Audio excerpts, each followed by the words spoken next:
Happy holidays, Merry Christmas, Happy Kwanzaa, Hanukkah, whatever your holiday festivus, whatever holiday adventures you all are celebrating. Thanks for hanging out with us. We've got Izzet Twin versus Mono Red Prison today. A little bit of a speed game between these two gamers to kind of wrap things up. Of course, we do have another set of games coming up every Monday and Thursday for you, but the way that the holidays are shaping up and working out, it's like, okay, it's time of recording, it's Christmas Eve. Then of course I'm not going to be able to be around to do all the uploads that we normally would do, but that's okay. The uploads are still coming. 26 on Thursday, this game is out for everyone to enjoy to wrap up the year, and then we've got one coming out on the 30th.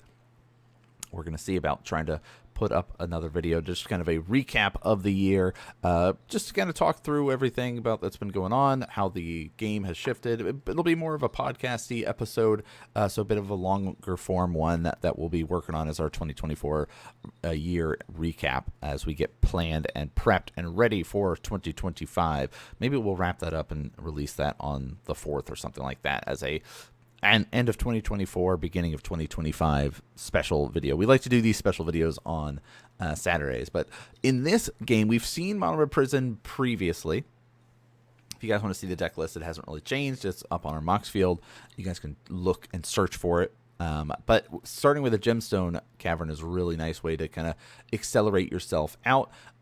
It is a prison deck, but your twin players.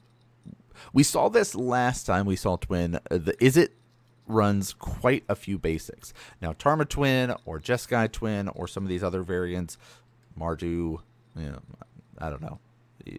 I don't know if there's a Mardu, but Grixis, maybe there's a Grixis Twin. But there's a couple different variations that are a little bit more greedy with their mana bases. But Thunder Trap Trainer is going to be our choice to come on out here. Of course, it does allow us to be able to search and find and reveal a non-creature, non-land card from among those top 4. And it does that double duty of being a wizard. So Thunder Trap Trainer is really nice. Helps us find our twin, but also helps us find other tools like counter spells, like to protect us from comboing, lightning bolts to deal with pesky things. But here's a nice little, I guess, turn 2 for our prison player. And our twin players, what the hell is going on in this format? A turn 2 or a main board Blood Moon? What is happening here? Our twin player over on the left, of course, was one of those returning players that we had talked about, had been out of the modern meta for a while, but was like, look at this sweet twin deck that I've got. We've got Signed Islands, right? They're definitely a blue mage.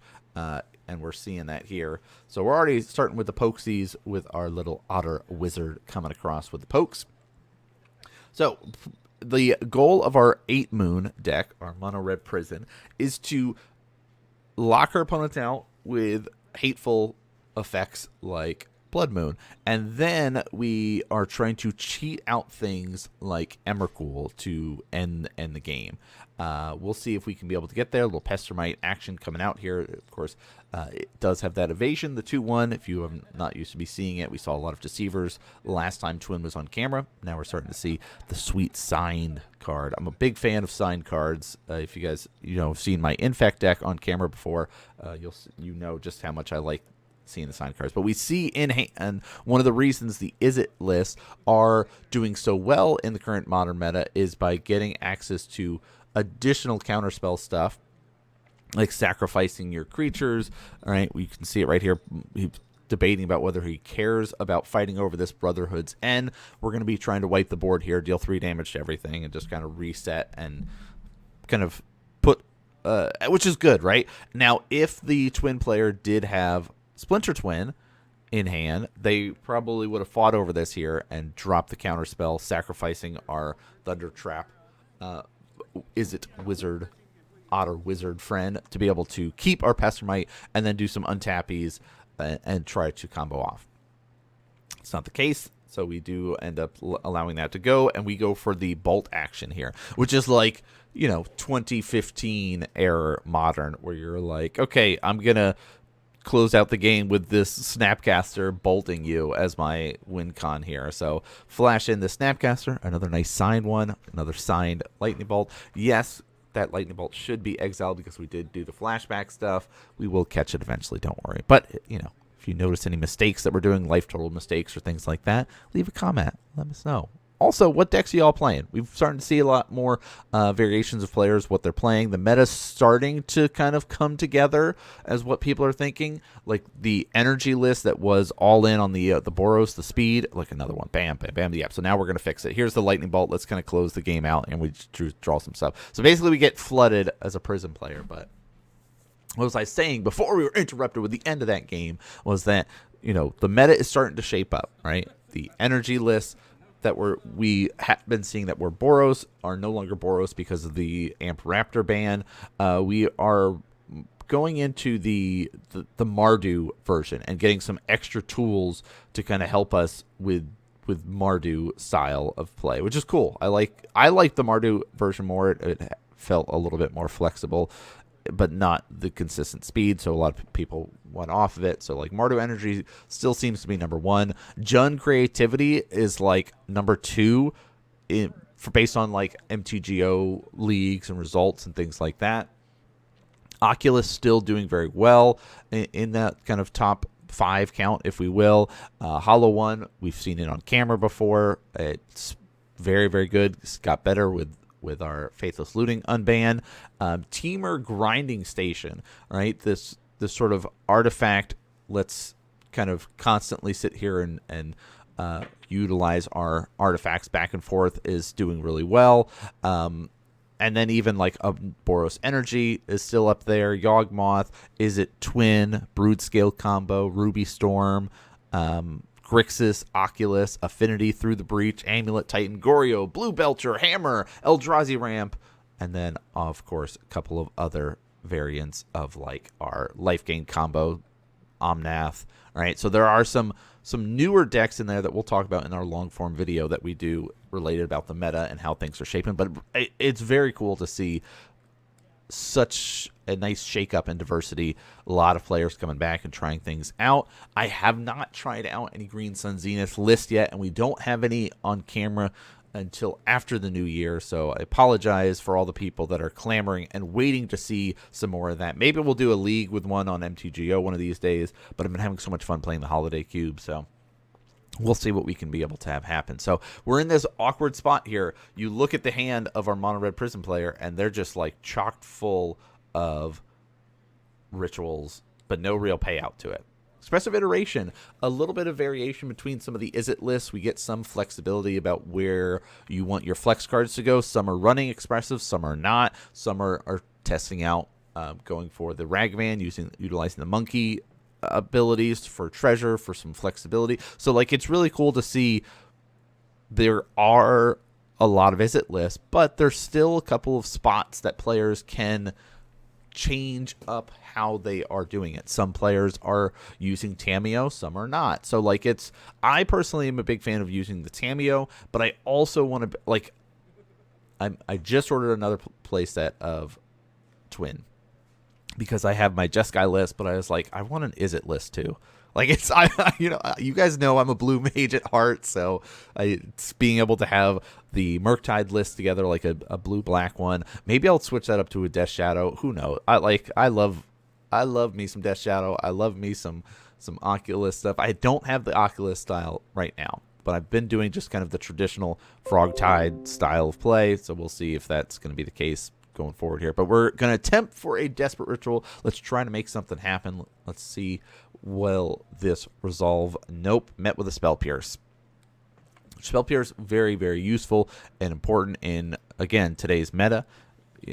Players are playing all kinds of annoying stuff like Splinter Twin that you want to be able to stop, so having some Spell Pierce main boards are going to be useful here. But we're going to continue to set up with a Preordain. Of course, that Scry to draw a card, very useful, very helpful. Yeah, my Jeskai list, not currently running that. I might have to do some adjustments. Again, I want to start grinding and playing and practicing. Like, the idea of having a Teferi is really nice to kind of stop players from doing their stuff at their speed and allowing me to just kind of go without worrying about people trying to counter it. Like, if I can stick a Teferi, that seems good. I'm very interested in the Terma Twin list, using Bounding Krasis to combo off. But hey, we're just full of rituals and trying to stick something. Can we make it happen? No. Snapcaster with a Spell Pierce from Flashback. That's going to put a stop to that. Now we got a body. But you can see some of the pieces, right? There is our Planeswalker in hand. We have our Emrakul. We have all the tools. We're just... Game 1 was all lands. Game 2 is no lands, but all rituals. So like if we can get a ritual to stick, we're set. It's not a position you want to be in though, where you're fighting against a blue deck that's just like, all right, counter spells. Oh wait, don't forget my counter spells actually get to cast twice because I have Snapcaster here, which I love seeing Snapcaster back in Modern. Like we saw it for a bit, you know, in 2024 with players playing the Izzet Wizard list and trying out different versions of that. But that list definitely fell off very quickly with things like Nadu, with things like Boros Energy. Like there was definitely much more powerful things to be doing in Modern that the Izzet Wizard list fell off, and so Snapcaster sort of fell to the wayside. But we're seeing it back, which is great. Hey, here's another Spell Pierce. We'll just get super value out of this. That's 2 turns in a row with, I guess 3 turns, right? 3 turns in a row of Spell Piercing a Ritual. Because we did 1 Spell Pierce, got a Snapcaster to hit it with another Spell Pierce, and then this next turn was a Spell Pierce. So 3 turns in a row. If you're sitting here going, I just need a land. I just need a land. Let me do my thing, please. I'm just trying to kill you with an Emrakul. Is that so much to ask? Pestermite coming out here. On the end step there, and it looks like that is a little bit too much to ask because there is a Splinter Twin combo. Yep. I'd like to make 1,000,000 Pestermites and kill you. So now is the question of what are you playing? Are you on some sort of storm thing? It says, no, I'm on a prison. I'm trying to cheat this out. And you know, like that's the tough part where your deck is really mad at you. You go, well, game 1, all lands. Game 2, no lands. And sometimes that happens. You know what? Decks get mad at you. I mean, playing, grinding, doing the consistency-ness does help a little bit in adjusting some of your cards that are in there. I've lost to this Mono Red Prison deck before. We've seen it on camera do very well. It's some days it does, some days it doesn't. That's kind of, you know, play the decks you want to play in Modern. That's part of the fun, right? You can be able to do that and sit here and be like, yeah, this is what I want to be able to do. But hope you guys enjoyed it. That's going to do it for us rounding up the game. We did a nice fast one because it's the holidays. I got stuff to do, just like all of you. But I appreciate you guys taking the time to watch the gameplays, and we'll be seeing you guys on Monday and Thursday for more consistent Modern action. But thanks so much for tuning in, and I'll see you all next game.